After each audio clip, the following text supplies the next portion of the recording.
Bonjour tout le monde, j'espère que vous allez bien et bienvenue pour la critique analyse du chapitre 1144 de One Piece les amis. Un chapitre que j'ai plutôt aimé et vous vous en doutez surtout pour les chevaliers divins, mais on y reviendra tout à l'heure parce que là tout le monde se dit en ouverture de critique: mais comment ça tu as apprécié les... Oui, on a le droit d'apprécier les personnages quand ils font des bonnes choses. Hein? Non, oubliez ce que j'ai dit. On en parlera quand on y sera. Comme d'habitude, je vous rappelle qu'on prend le chapitre et on le relit ensemble et je vous donne tout simplement mon analyse et ma critique objective sur ce qui s'y passe. Oui. Bon, la petite aventure de Yamato, les amis, son pèlerinage commence à sérieusement... Moi, vous le savez, j'ai toujours été partisan et je ne comprends pas qu'Oda ne développe pas la flotte, le champ, j'en sais pas, des trucs extérieurs beaucoup plus importants. J'en ai plus rien à foutre. C'est bon, ça commence à me saouler. Alors oui, c'est cool, Otama, elle est en train d'essayer de devenir une Kunoichi pour rejoindre Luffy. On sait que Yamato, son but, c'est à un moment, elle est censée rejoindre Luffy. Donc en soi, quand on voit Yamato et Otama ensemble, on peut se dire, ouais, tout, ouais, c'est le futur Mugi, ouais. Ça commence à me péter les couilles. Voilà, il y a un moment, Oda, ton manga, il est incroyable. Ça fait un moment, je sais pas ce que t'as fait, t'as pris une décision éditoriale et dans la manière de faire les chapitres, j'adore. Je pense qu'on est tous d'accord. Dites-moi dans les commentaires si vous trouvez pas que c'est réel, que depuis Egghead, il y a franchement un rythme très plaisant. Néanmoins, la mini-aventure est insupportable. Franchement, on n'en peut plus d'être à Wano, on en a ras le cul. À quoi ça nous sert là? Qu'est-ce qu'on en a à foutre de la libération du charpentier Minatomo là? Qu'est-ce que j'en ai à foutre? Hein? Alors que t'as peut-être, j'en sais rien, à un moment tu nous mettais, je sais pas, montre-nous la flotte, montre-nous d'autres trucs. Qu'on soit heureux, ok? Bon, outre ça, outre ce petit coup de gueule sur cette première de page et cette mini-aventure qui nous pète les couilles, on retrouve Ripley, Ripley et Franky, qui après avoir tout simplement découvert, vous savez, cette magnifique fresque des trois mondes, arrivent tout simplement devant un vestige du premier monde. Un vestige d'il y a 3000 ans. Et en fait, dans la manière de parler de Ripley, on comprend que c'est un robot. Moi, quand je vois le dessin, très honnêtement, j'ai l'impression de voir un peu une sorte de labo. Alors, vous me direz ce que vous en pensez. Peut-être pas du tout, vous de votre côté, peut-être pas du tout. Mais quand je le vois, je trouve que ça ressemble à un labo avec des étages, des ailes, des extensions, des dômes et tout. Et effectivement, ce qui me fait penser... un robot, c'est finalement le haut de ce cyborg robot ou de ce truc qui fait penser, vous savez, au robot dans les films de Miyazaki. Certains films de Miyazaki. Donc, on se retrouve avec, en plus des allusions où elle lui dit, voilà, toi, t'es un homme-machine, t'es un cyborg, je pensais que ça t'intéresserait, donc t'as plein de petits rappels. Et finalement, ça nous fait nous prendre conscience qu'il y a 3000 ans, c'est l'ère de Nika, il y avait ça. Et comment ça, il y avait ça? Bah en fait, c'est pas surprenant, parce qu'en fait, si vous reprenez la fresque et que vous regardez le premier monde, n'oubliez pas qu'il y avait apparemment, d'après la fresque, quand même des escalators. Ou alors, si c'est pas des escalators, c'est des ascenseurs. Donc finalement, est-ce qu'on peut... moi, je pense plutôt qu'en fait, avec cette apparition, bah, ce qui s'explique, c'est tout simplement que les salopards de l'univers de One Piece ont privé le monde des bonnes technologies et ont fait régresser l'humanité en fait. Et alors quand je dis régresser, c'est technologiquement, dans la manière de penser, de vivre, etc. Donc super intéressant, on voit d'ailleurs que quelque chose de trop cool, c'est que Vegapunk, voilà, moi c'est vrai que il faut l'appeler Lilith, c'est Lilith, mais bon, Vegapunk, c'est celle qui reste. Vegapunk et Bonnie sont ici et c'est trop cool. Je suis désolé, moi à chaque fois que je vois Bonnie, vous savez, j'étais un fervent militant en espérant qu'elle rejoigne Luffy, qu'elle rejoigne Nika, qu'elle soit la descendante peut-être du dernier boucanier en présence de Kuba et qu'elle accompagne Luffy. Mais en fait finalement, la voir avec Lilith, la voir avec Vegapunk me choque pas, et de se dire voilà, elle voudrait possiblement s'installer ici. Alors ton projet peut très vite s'arrêter vu qu'il y a l'arbre qui est en train de prendre feu et que si l'incendie n'est pas arrêté, mais on y reviendra après, ça va être la giga merde. Mais c'est assez cool et surtout ça veut dire que nous avons Franky qui est quand même un très très bon ingénieur charpentier c'est un cyborg, il a très bien compris certains des travaux de Vegapunk quand il était sur l'île enneigée, j'ai plus le nom, Baltimore je crois que c'est, de tête. Et en fait c'est trop cool de les avoir ensemble parce que est-ce qu'on pourrait pas avoir de nouveau Franky qui arrive dans un labo abandonné et qui tombe sur des plans d'armes ou de technologie d'il y a 3000 ans pour qu'il puisse améliorer soi-même ou son général Franky. Parce qu'il y a aussi un truc, c'est que quand on voit le robot d'Egghead, le robot qu'on a en présence qui a 3000 ans, moi ça me fait franchement penser qu'apparemment il y a eu des robots à chaque monde en fait. Dans le premier monde il y a eu ce robot, dans le deuxième monde il y a eu le robot qui était ami avec Joy Boy, et finalement est-ce que le troisième robot, et c'est pour ça que la miniature de la réaction live c'est le général Franky, c'est est-ce que le robot de Luffy c'est pas Franky? Moi je dis ça, peut-être que j'ai tort, peut-être que j'ai raison, mais c'est une idée qui se laisse entendre. Derrière ça, ça part en cacahuète parce que forcément on est dans One Piece. Si on avait une once de paix, ça serait trop beau, ça serait trop beau. Et on a tout simplement la foudre qui va s'abattre sur eux. Alors, est-ce qu'ils vont réussir à gérer tout simplement ce cauchemar? On verra dans les prochains chapitres.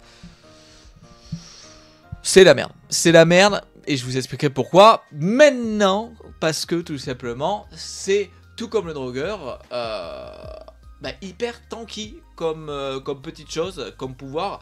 On le voit quand on continue, c'est que les géants galèrent. Et les géants, vous le savez, je fais partie des gens qui vous le disent souvent, dans One Piece, il y a plein de forces et vous ne pouvez pas quantifier et différencier, essayer de faire des comparaisons entre les personnages platoniquement. Beaucoup trop de choses rentrent en compte, les techniques de combat, la maîtrise du haki, la maîtrise du fruit du démon, est-ce que tu as un fruit du démon, le lieu, la situation, trop de choses rentrent en compte dans les combats de One Piece. On n'est pas sur un truc, c'est un tournoi dans l'espace et Super Saiyan 4 parce que je crois qu'ils l'ont mis en plus maintenant, bon. Moi qui adore GT, attention là tout le monde va dire oh putain le mec non GT excusez-moi, le Super Saiyan 4 de GT c'est négri, mais qu'est-ce qu'on s'en fout, on parle de One Piece, la merde, arrête de dériver Choubex. Non mais pour le coup par contre ce qui est sûr c'est qu'on sait que les géants ont une force brute. Ça veut pas dire que ils sont forcément plus forts que les gens qui croisent, mais en force brute, sans rien, aucun entraînement, aucune maîtrise, aucune technique, aucun acquis, ni rien, en force brute, ils sont beaucoup plus forts. Et pourtant, ils ont galéré contre le drogueur, alors qu'ils étaient un certain nombre. Alors, la petite nuance, c'est qu'ils sont bourrés. Ripley et Franky ne sont pas bourrés, hein. L'élite non plus. Et puis, Bonnie, est-ce qu'elle peut pas se transformer et s'imaginer de nouveau en Nika? Bon, ça serait un peu pété, parce que si... Bon, après, on sait que son pouvoir, vous savez, plus elle l'utilise, moins elle peut le faire, mais quand même. Donc assez intéressant, voilà, de voir tout simplement les géants qui vont essayer de se défendre, mais c'est la galère. Ils parlent encore une fois et ils le disent, et ça je vous l'avais dit, qu'il faut bien le prendre en considération, tout simplement que les pompiers n'ont pas pu arriver sur le lieu de l'incendie, n'ont pas pu arrêter le feu. Et ça c'est un vrai problème, on est sur un arbre les gars. Il faut bien comprendre qu'on est sur un putain d'arbre qui est en train de brûler. Et c'est vraiment la merde, c'est vraiment la merde. Derrière... Moi les gars, il y a un truc, le Jarl, moi je le sens pas. On peut me dire ce qu'on veut, moi le Jarl, moi je le sens pas. Alors j'ai adoré d'ailleurs le moment où Colon, qui est quand même, en fait finalement assez âgé, donc si je dis pas de bêtises il a l'âge de Luffy. En fait, ben non, t'es un bébé pour les géants. Et il veut se battre, mais il aura son importance. Mais c'est très drôle parce qu'il cite des trucs comme « Je suis le fils de Gaban !» Et alors Baggy était dans l'équipage du roi des pirates. Il était plus courageux avec Roger que maintenant tout seul. Et il a pris 10 piges le boug. Et aujourd'hui c'est une fraude. Voilà, c'est... Alors qu'il pourrait être insane, putain Baggy, avec ton fruit, tu pourrais fragmenter le monde. Oh, ça pourrait être une dinguerie, quel dommage que tu sois un personnage comique. Mais ouais, le Jarl, moi, j'ai du mal. Alors, le Jarl va néanmoins avoir connaissance de ce qui s'est passé, du fait qu'il y a eu des intrus, de par les géants, avec les Mugi, etc. Ils vont parler, qu'il y en a eu qui ressemblent à Shanks, etc. Moi, le problème, c'est que... Alors, ça vient pas de moi, je sais plus de quel créateur, mais j'adore l'idée que le Jarl soit finalement, lui... en fait le véritable assassin de Harald et non Loki. Vous le savez dans des derniers chapitres, je sais plus si c'est 1143, mais on avait eu Loki qui disait à Oshrudin, tu ne crois tout de même pas que c'est moi qui ai tué papa. Donc ça pourrait aller dans l'hypothèse de ces créateurs ou de cette créatrice. Moi vous le savez, je ne m'attribue pas les idées des autres. Mais c'est vrai que là, voilà, je m'en souviens. Et c'est vrai que ce chapitre m'a fait quand même sacrément penser que le Jarl, putain, t'es quand même... Bon, alors c'est bien, hein, tu dis, voilà, il faut informer le pays, de machin, qu'il y a des gens qui sont pas de l'équipage du chapeau de paille. Vous me dites quand vous les repérez, mais je sais pas, je sais pas, je le sens pas ce book. Je le sens pas ce book. Moi, je le sens pas ce book. Bon, néanmoins, on avance encore. Et en fait, ce qui est trop cool, c'est que Usopp, je sais pas si vous le sentez, mais en fait, il s'est trouvé un courage. Je sais pas si c'est l'alcool des géants qui fait ça. Et si c'est ça, mec, eh ben bois avant chaque combat de l'agneau de géant. Mais en fait, il est vraiment en mode, les gros monstres, c'est les géants, ils vont s'en occuper, c'est taille pour taille, et nous on va trouver les deux intrus. Mais moi je kiffe de ouf. Je kiffe de ouf Usopp comme ça. Je sais pas comment l'expliquer, mais je sais pas, Usopp, il faut que cet arc, je sais pas si vous avez ça vous aussi, mais il faut que cet arc soit un arc qui fasse évoluer Usopp. Je vous rappelle qu'il voulait découvrir Elbaf, qu'il voulait devenir un fier guerrier des mers. C'est quelque chose qu'il ne faut pas oublier, c'est son rêve. Je veux qu'il le devienne. Moi, je suis désolé, mais Usopp comprenne Sogeking. On peut se dire, ouais, mais Sogeking, ouais, non, c'est... Il est masqué, on va dire, c'est pas lui. Ok, pourquoi pas. Mais moi, Usopp contre Luffy, Water 7... C'était pas un mec qui pouvait pas péter la gueule à la moitié de East Blue, les gars. Mais bien sûr que si, avec ses dials. Il pouvait. Il avait des couilles. Il utilisait ses techniques. Il est revenu après à Chabondi, après l'ellipse, complètement baraqué. Hein, complètement pété après son entraînement avec Hermès. Aujourd'hui, il est trop feluqué. Il faut qu'il se développe. Il faut qu'il se développe. Je veux qu'il devienne... Moi, quand je vois Van Augure, quand je vois Yasopp, je me dis, Usopp, je t'aime bien, mon pote. Mais il faut franchir le cap, là. Là, il faut franchir le cap. Donc, j'espère que ça sera le cas avec cet arc d'Elbaf. Je ne sais pas comment. Je ne sais pas. Mais il faut que ce soit le cas. Et pour l'instant, en termes de caractère, j'aime beaucoup. Parce que, franchement, il parle aux géants d'égal à égal. Vraiment, il les aime tellement. Enfin, souvenez-vous, la baffe qu'il met dans l'épée du Jarl. Le mec est complètement tabadasse. Le mec est complètement tabadasse. Bon, néanmoins.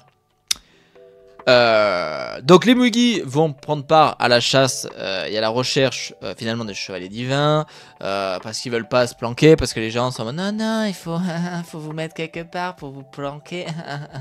Frérot, c'est l'équipage d'un empereur, qu'est-ce que tu crois, qu'ils vont se faire caca dessus, qu'ils vont pas vous aider, vous êtes cons quoi? Allô les géants, allô Jarl. Bon bref. Néanmoins, derrière, donc Colomb qui se voit refuser H24 le fait de pouvoir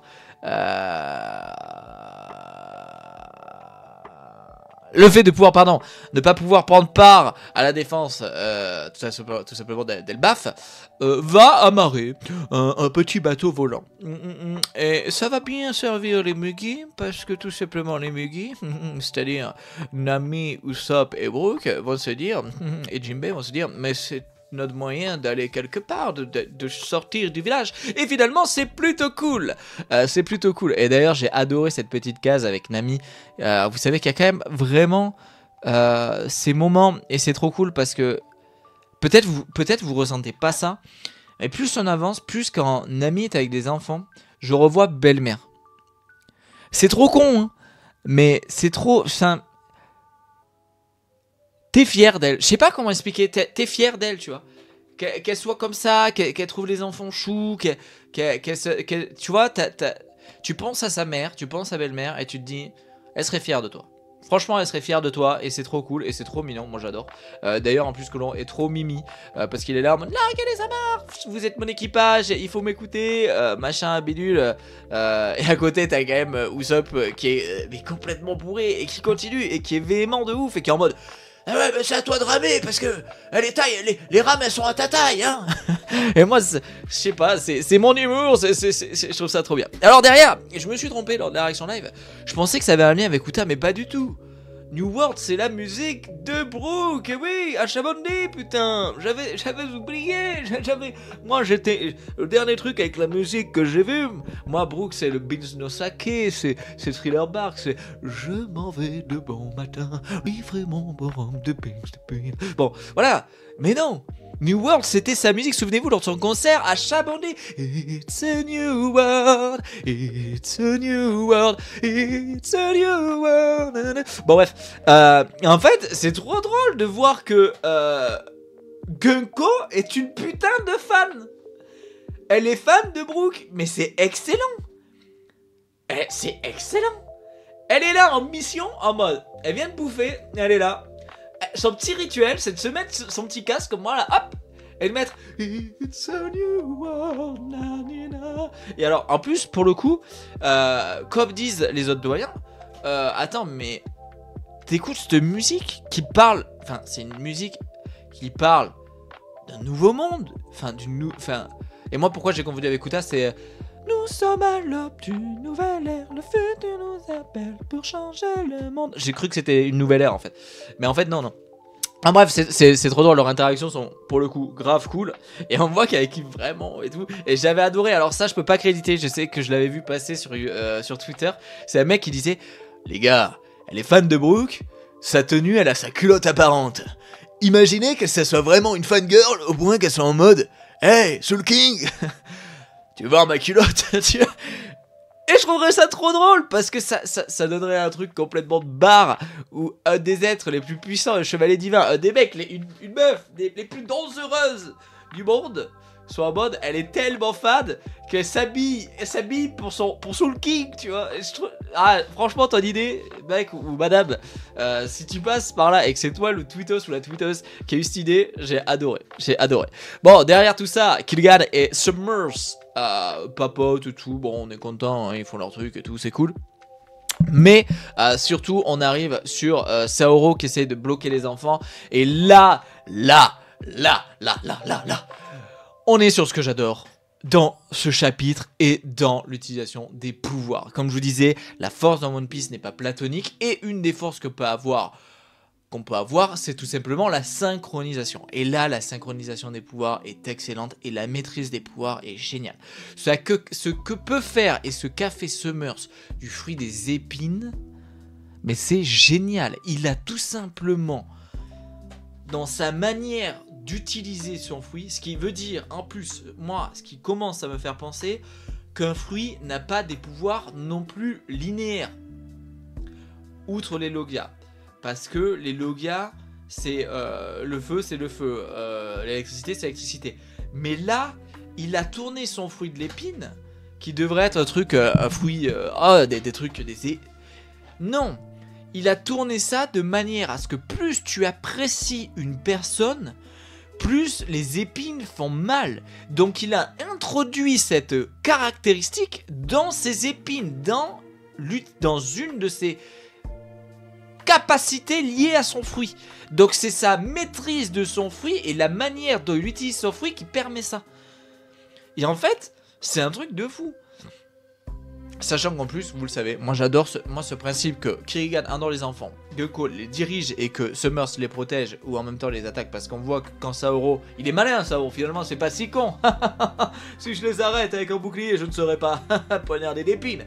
Oui, mais du coup ils vont s'encastrer l'un sur l'autre, hein. C'est ce qui se passe avec les petits enfants.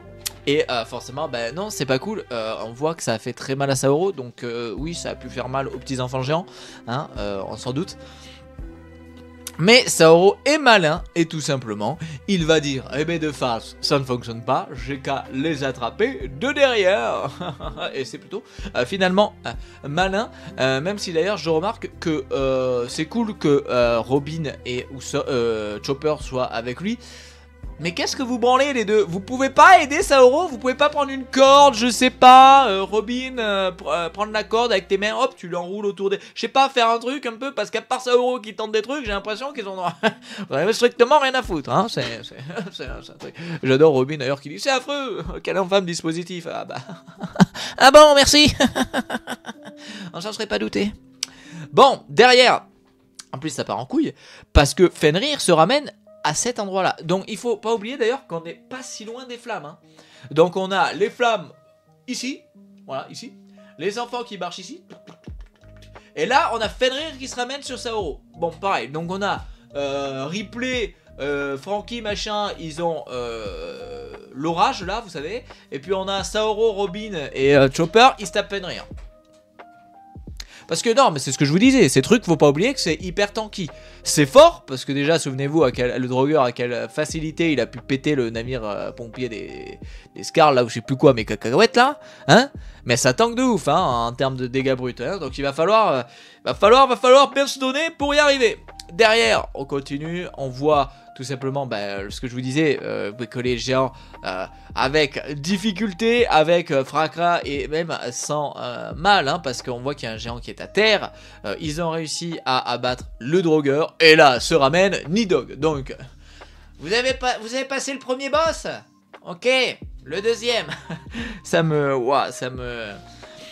termine. Et d'ailleurs, ce qui est cool, c'est que les gens, ils le disent, ils sont en mode... ils arrivent quand les mecs qui sont vraiment forts chez nous? En gros, c'est ce qu'ils disent. Ils arrivent quand les mecs qui peuvent bien se battre contre ces trucs, les gens balèzes? Parce que t'imagines que c'est des gens, donc comme je te dis, de base, ils sont déjà balèzes de force brute. Eh bah oui, qui est plus balèze qu'eux? Les géants qui ont pas que de la force brute. C'est qui? C'est l'ancien équipage pirate des géants, hein, et qui viendra affronter donc Nidhogg et les fantômes, et qui est tout simplement Dory et Broggy qui nous ressortent. Moi j'adore quand ils le font.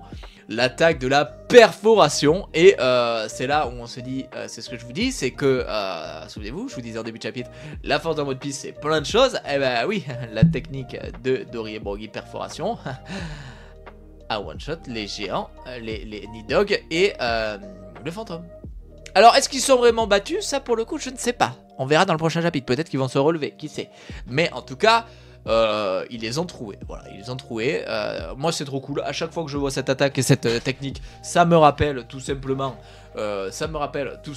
merde, la petite île avec les dinosaures, là, mes cacahuètes, où on les avait rencontrés, où ils avaient, souvenez-vous, cassé leur arme après, je sais plus combien, 80 ans de bagarre tous les jours, là. Avec vous savez, le volcan là, quand ils avaient cassé leur hache et leur épée pour faire passer les Migi à travers l'immense poisson rouge. Donc non, c'est vraiment trop cool. Et puis le bateau est magnifique, hein, le Great Eric, à chaque fois qu'on le voit, il est vraiment cool. Et de les voir là, c'est cool. Et en espérant, quand on voit la force de Dory Broggy, que Ajrudin et son équipage, qui est désormais, vous savez, dans la flotte de Luffy, et qui est le nouvel équipage des géants, arrivera à avoir une telle force, parce que la guerre finale, il va falloir que les gens soient au top. Et puis voilà, les géants retrouvent espoir, parce que tout simplement... les capitaines géants arrivent, et souvenez-vous, qu'est-ce que j'avais dit lors de la réaction live, et c'est pour ça que j'en parle en fin de critique, et maintenant, c'est que dans One Piece, moi j'ai toujours trouvé qu'il y a des moments, il y avait des incohérences, et en fait, Oda n'y pouvait rien, c'est qu'il y avait tellement de persos, tellement de trucs, que des fois, tu te dis, quand il y a personnage X, il lui arrive un truc, normalement, personnage Y, il devrait faire un truc, tu vois ce que je veux dire? Parce qu'ils ont une relation, ils ont un lien, tu vois, et souvent, en fait, Oda, il avait pas le temps tu vois, de mettre en place ça, parce qu'il y a trop de trucs, quoi, et ben là, il l'a fait. Là, il l'a fait. Gaban va prendre part à la défense d'Elbaf. Et ça, je trouve ça trop cool. Parce que, ben oui, merde. Sa femme est une géant. Son fils est là. Colon est là. Sa Ripley, elle est quelque part. Et c'est chez lui, en fait, frère. Et c'est trop cool de le voir là. Parce qu'on aurait pu se dire, ouais, non, il va laisser faire. Il va regarder ce qui va se passer. Non. Non. Il va être là, il va se battre. Et c'est trop cool. Parce qu'on va pouvoir... est-ce qu'il va pas pouvoir... J'en sais rien... Je sais pas ce qu'il va faire, mais en tout cas, il sera de bonne aide. Mais surtout, je vous mets ça là. Quelle est la meilleure... Voilà, je vais finir la critique analyse sur ça. Quel est le meilleur moyen d'arrêter l'incendie sans les pompiers? Vous réfléchissez là, de votre côté. Voilà, je vous laisse 2-3 secondes. Voilà, vous réfléchissez. Vous l'avez ou pas? Qu'est-ce qu'ils disent de Gaban? Le ratiboiseur. Le ratiboiseur, hein. Ouais. Si Gaban coupe ce qui brûle, la partie de l'arbre qui brûle, il n'y a plus d'incendie. Moi, je vous mets ça là.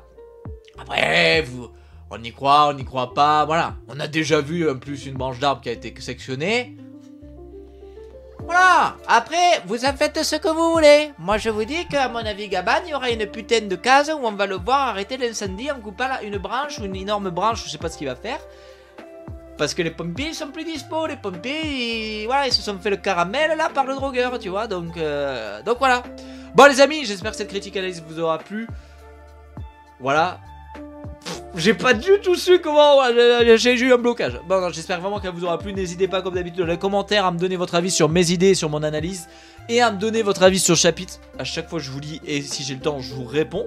Moi, ça me fait toujours plaisir. Le petit pouce bleu, ça aide pour le référencement, ça me fait toujours plaisir, et c'est un moyen qui ne vous coûte rien d'aider la chaîne, etc. Et puis voilà, ça fait toujours plaisir de vous abonner. D'ailleurs, je vous mets une vidéo juste là, et vous pouvez vous abonner juste ici. Cliquez, et dans la description, le Discord, la chaîne Twitch, tout ça, vous connaissez. Prenez soin de vous, aidez votre, des gros bisous, et à très vite. Ciao tout le monde, bye bye, ciao ciao.